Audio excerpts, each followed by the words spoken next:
I know that apart from the Combine, Yes. you seek my NFL insights. Yeah.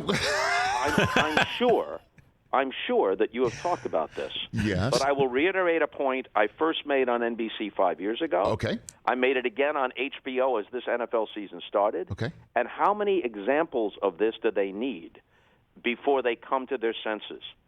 The NFL's overtime rule in the playoffs, forget about the regular season. There are reasons to get things over quickly then. Yes. In the playoffs, this isn't just dumb. It's the dumbest rule in all of American sports. Wow. It is All sports? unfair on its face. It's obviously unfair on its face. You got a few minutes here? You want me to give you the full thing? Bob, yes, Hey. because I have some thoughts on the subject, too. Grab my This, tea. this is therapeutic for me. Okay. Because, as you know, I'm not as invested in the NFL as you are. Yes, sir. I'm not following it like I used to. Yes. But anybody can get engaged in big course. postseason games. And I was riveted by all 4 games this past weekend. Yes. And then it concludes with the Buffalo-Kansas City game. Mm-hmm. Here we have a league. Got to give you context here. Here we have a league that will examine 6 different angles and freeze frames on a call in the second quarter of an October game between the Jets and the Jaguars that will measure within a millimeter for a first down. Because, after all, we want to get it right. That's right. But then in the most important games, including the Super Bowl, let's flip a coin and have the outcome so disproportionately influenced by something as random as that. On its face, it's completely unfair. This rule, we score a touchdown, game's over, score a field goal, game continues, is the rough equivalent of saying that if the 7th game of the World Series goes to extra innings and the visiting team scores on a home run, game over. But if they scored a sacrifice fly or a single, the other team gets to bat. Preposterous on its face. So it's unfair, but also it diminishes the drama. Josh Allen never touched the ball. This isn't some anomaly. It happens all the time. It happened to Aaron Rodgers in Seattle and in Arizona. It happened to Mahomes himself in the AFC Championship game against Brady and the Patriots. It happened to Drew Brees. It's happened over and over again. Matt Ryan was the MVP the year they went to the Super Bowl. The Falcons blow the game, they blow the lead, so I'm not absolving them of the blame. But if the flip had gone the other way, Brady might never have touched the ball. Matt Ryan never touched the ball. How does that enhance the excitement and the drama? And where's the audience going? The audience isn't going anywhere. You got a 1 o'clock regular season game that goes to overtime. You don't want it to bleed over into the 4 o'clock games that are nationally televised. Plus, now you're playing a 17-game season. You don't want to wear the players out. But now you're at the end. The audience is only building. The drama is only building. How is it more dramatic to take the ball out of Josh Allen's hands or Aaron Rodgers or Drew Brees or Patrick Mahomes or Matt Ryan or potentially Tom Brady? Plus, in overtime, under this rule, Rich, one of the key elements of the drama of football is completely erased, which is clock management, the race against time. And in that very game, you saw it. 13 seconds to go. You're at the 25-yard line, but you do have 2 timeouts. Somehow you get into field goal range. That can never be a consideration. Even if they played for another 2 hours, the clock would have nothing to do with it under these rules in overtime. So it's competitively unfair. It's bad theater. And how many examples do they need? Somebody says, we need a stop sign at this intersection because potentially there could be a pile-up here. Now we don't need it.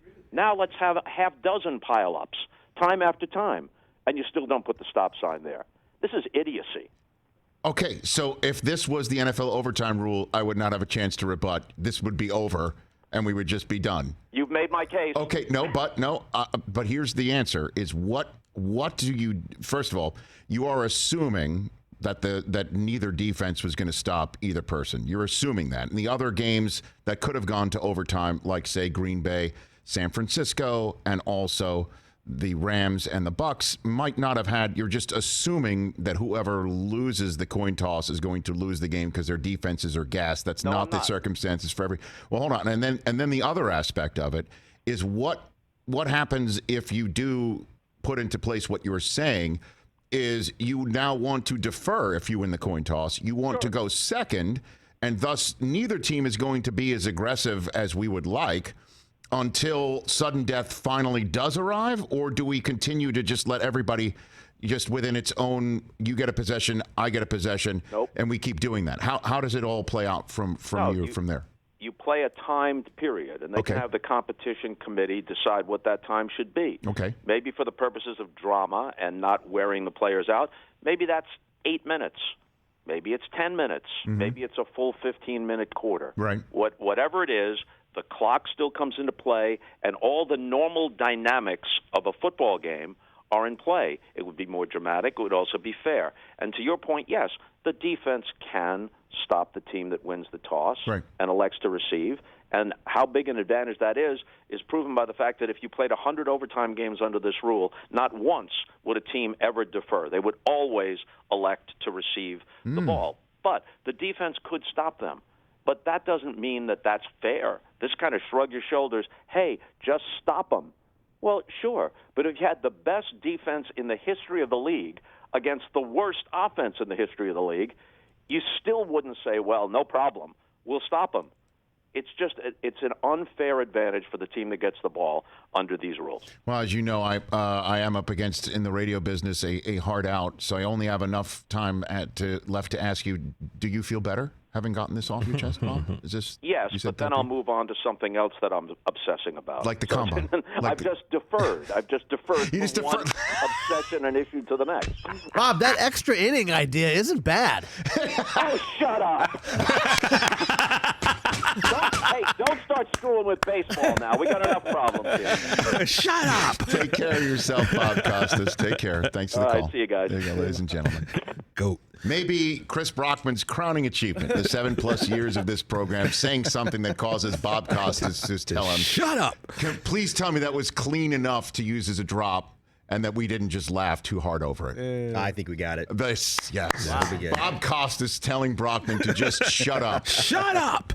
Oh, shut up. Syracuse on Syracuse Prime. Says one of the most esteemed broadcasters ever. Hey, you watched all the way to the end. Thanks for that. Watch more right here.